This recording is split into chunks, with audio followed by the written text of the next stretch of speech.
Well, hey everybody, this is Steve at Thousand Year Home. So it's Friday afternoon. So I'm compiling some code. So while it compiles, I'm going to get out here during lunch and do some work.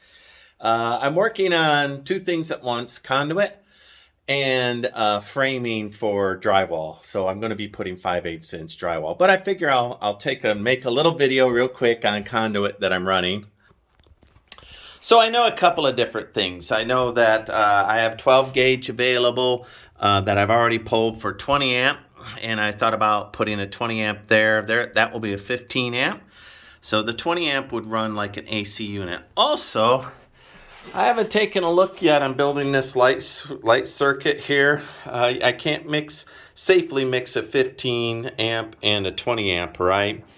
So I have to decide whether or not the ceiling fan and light that I'm going to be putting in, if they require 20 amp. Because if so, then I will pull that whole circuit 20 amp, and I'll put the appropriate electrical outlet on the wall. And you know when they're 20 amp in the United States, because one side will have, here, I can show you. I'll go get them.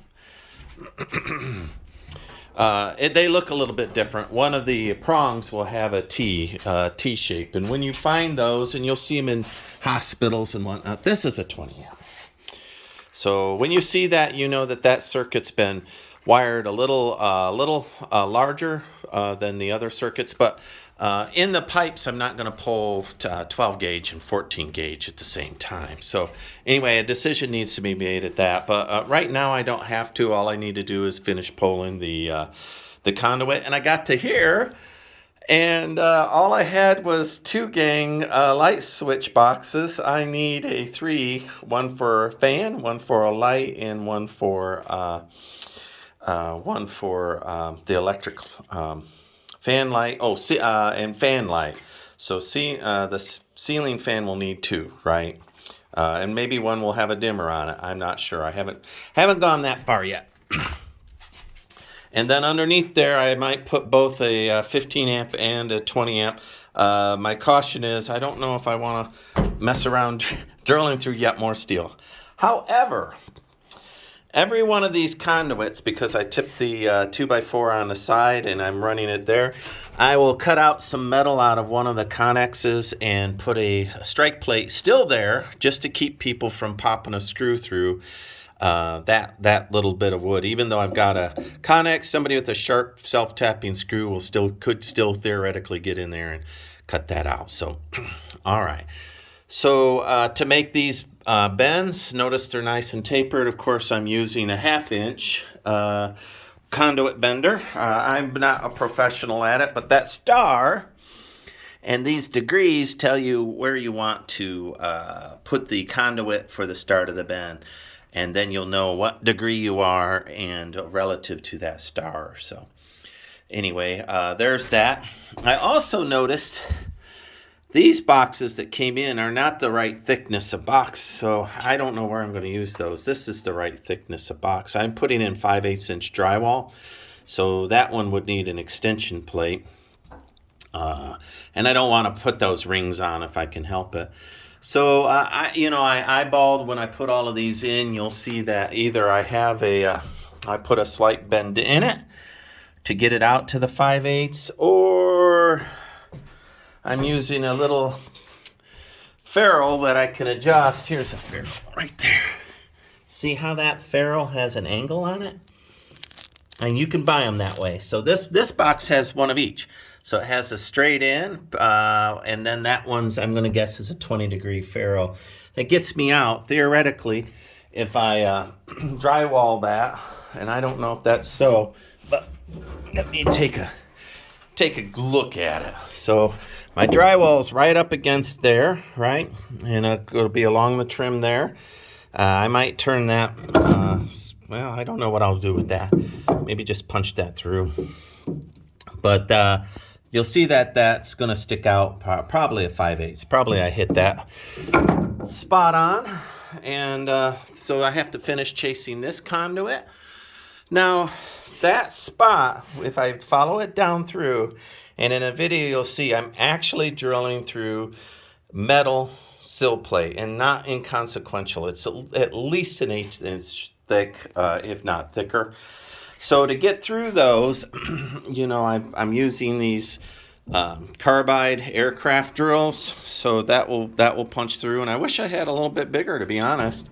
And then I go in with the hole enlargers, and I'm enlarging the holes. I don't know if this old Roby's gonna make it through I'm sure I'm gonna burn it up. I already burned up one of my saws. Originally, I found this, I bought it, and I said, oh, I don't need that. I have one, but I've actually burned up one reciprocal saw already, unfortunately. So, and there's a little marker. I do a lot more marking than I do measuring, and then I know things fit. So there's a really good conduit cutter, and it will cut right through there. So you put the conduit in, you crank it around, and you adjust the wheel here, and it slowly moves up and cuts your conduit. And then it has a reamer right here to get rid of the edges around you see how the pipe there has an edges, and this end was cut with the pipe cutter, and notice it's nice and clean. And that one was cut with the reciprocal saw, and you notice it's really rough. But I need to use both because sometimes I've got conduit that I already installed and I can't get that. There's not enough room for the conduit cutter, the cobalt cutter. That's a Lowe's product, right? You can find the same product elsewhere. So then I have to grind that out, and to grind it out, you'll see that I have a little wheel there, and I grind it out. I make sure I blow it out or get all the little shavings out. And even this, though, that's crimped over, there's quite an edge on the inside. So I run the reamer in, and then I go ahead and give it a once over with the dressing stone. And then, of course, your standard needle nose pliers. I use that to knock the blanks out of the boxes. So I and I knock those out and wiggle them around. I've got various depending on how much wiggle room I might need for the conduit, I might drill it a little large, but normally I try to keep close to the 1/2 inch. And then I have a couple of adapters. You just take this little Allen key and you open up the adapter. You can see the set screws and put those in. If I had augers, I would use augers. That's for sure. And then this box is the octagon box. Is that right? 1, 2, 3, 4, 5, 6, 7, 8. Yep. And that's used for lights and ceiling fans in the ceiling. And there's my appropriate electrical box. And I can use whatever knockout I want. So I measured up every one of these. I'm just using a handle of a hammer to know if I've measured up high enough. And then you see that they're all, the bottoms are all going to be right there. And then I will knock out here if I'm off a little bit with the conduit in order to raise or lower it a little bit. The exception is, I don't know if that one's going to be oh my gosh, it's going to be 2. That's not bad for eyeballing. I just eyeballed that one. And so then that's what I'm doing. These are the hand tools that I'm using to get the job done. And from this point forward, it's just a lot of hard work. So once I have the conduit pulled in, I can make a final decision on the circuits. The only other circuit that I need to put in right above the door, I believe, is where my mini split's going to be. And so that will probably not be drywall because there'll be a cut through that'll go all the way into the main hall that's not built yet. And there'll be a mini split here. And I haven't measured it. I haven't put the brackets up. I don't know exactly where I'm going to pull that. But when I get around to it, I'm assuming I've got enough room here to pull conduit for a 20 amp breaker or whatever they need for the mini splits. I haven't taken a look at that yet. So my solar is capable of 240. So I'm fearless when I buy things when I see it, because there's been such large shortages here. So that's why I don't always know exactly what I've got, because I bought it months earlier when I saw it on sale or I saw it available. There is a huge storm coming. Many of you in the Midwest are being pounded by snow. But down here, what it's doing is that snowstorm is sucking all the moisture out of the Gulf, and the Gulf is as hot as bathwater right now. So my problem in Texas is different than your problem. My problem is the humidity is 100%.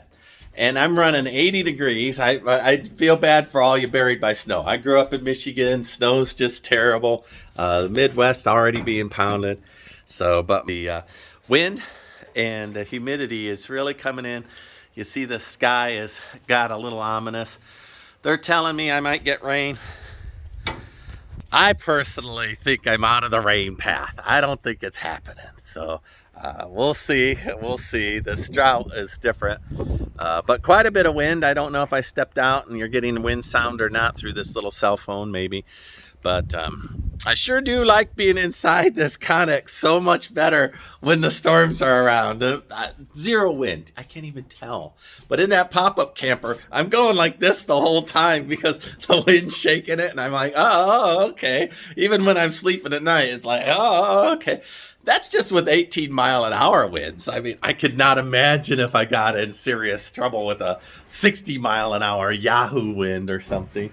So, but anyway, that's the conduit. I'm going to splice that together, show you a little bit. It's a lot of the same. So I use the 642 is what I use for conduit. So anything that's 2 foot away from a sink, right? 4 foot between outlets and 6 inches between tie downs is what I like to do. So 642. And that's kind of how and then I meet code max for 15 amp, assuming each one of them is, you could put 8 circuits in there. And I'm building it to code with the exception of these weird little footers that I'm doing. But I'm still going to put a metal strap in front of it. It should still be to code. The 20 amp will be wired correctly. I'm not mixing 16, I'm not mixing 12 and 14 amp wires in the same conduit.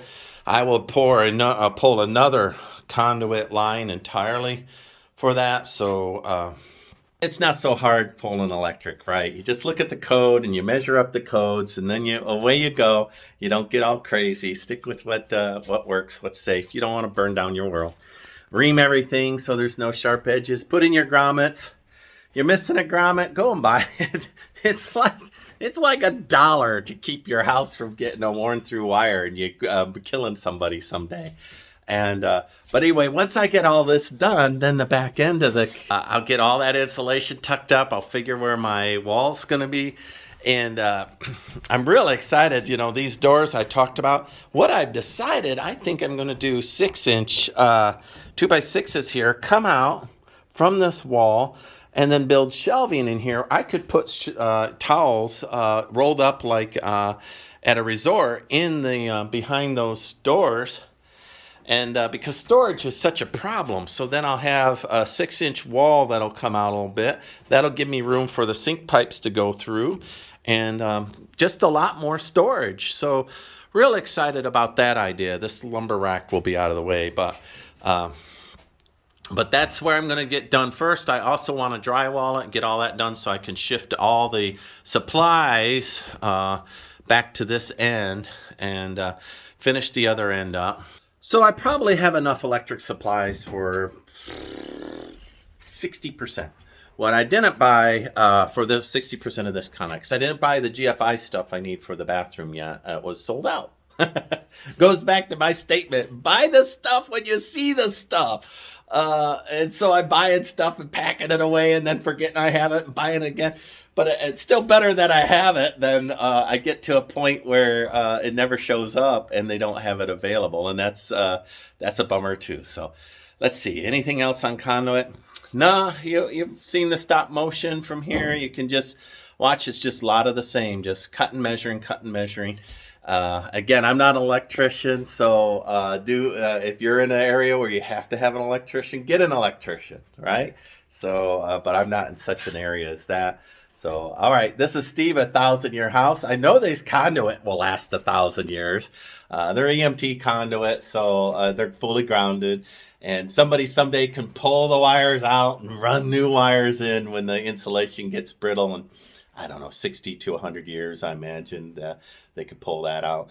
It won't be like knob and tube where they'll be crawling around in an attic and hard to get to. And even this that will be sealed, they won't have to worry about it. Just you hook a wire to the end of the old wire, you pull the old wire out, pulls the new wire in, you're done. So conduit's a great way to go. That's why I didn't do Romex in here. The conduit's probably doubled my cost, I'm going to guess, on wiring, but it's not, you know, in a little 8x40 area. That's inconsequential. It's a couple of $100 difference. And my whole thing here is to have a 1,000-year home. So if I'm going to have a 1,000-year home, anything that needs to be routinely repaired every couple of 100 years, and the electric will, I'm building ahead for the next guy. And so, sure, I'm eating a little bit of extra cost. Let's say it costs me another $200, let's say. So $200 to give somebody 1,000 years of service. So 200 divided by 1,000, doesn't that break out to like 20 cents a year investment on my part? So I'll be long gone and dead. But for the next guy, hopefully he'll hug me. Don't you hate it when you get in a house where they built it like crap and you're the guy who has to fix everything and everything takes 8 times too long and everything was done all whopper-jawed and cantilevered and all broken? So I don't want that, right? Someday I want some guy to go, hey, this guy was very considerate. And maybe my YouTube channels will be around in 1,000 years. Maybe I'll be an oracle of wisdom for building long-term houses. I don't know. We do not know such things. Maybe, I don't know. I've gotten 975 subscribers. That's where it all starts. 975. I've got like, I don't know, 50, 80,000 views already. So somewhere in that part, more than that, I bet you got 126,000 views. I don't know. I'll look at it. So this video got really long talking about conduit, didn't it? Sorry. Like, subscribe, follow me along. I'm lonely out here without people hanging out with me. It's just, listen, just the wind. There's an old horse out here that helps me. And so like, subscribe, hit the alarm bell, whatever everybody else tells you to do for their site. Please do that for mine. I appreciate it much. You have a good day. Bye.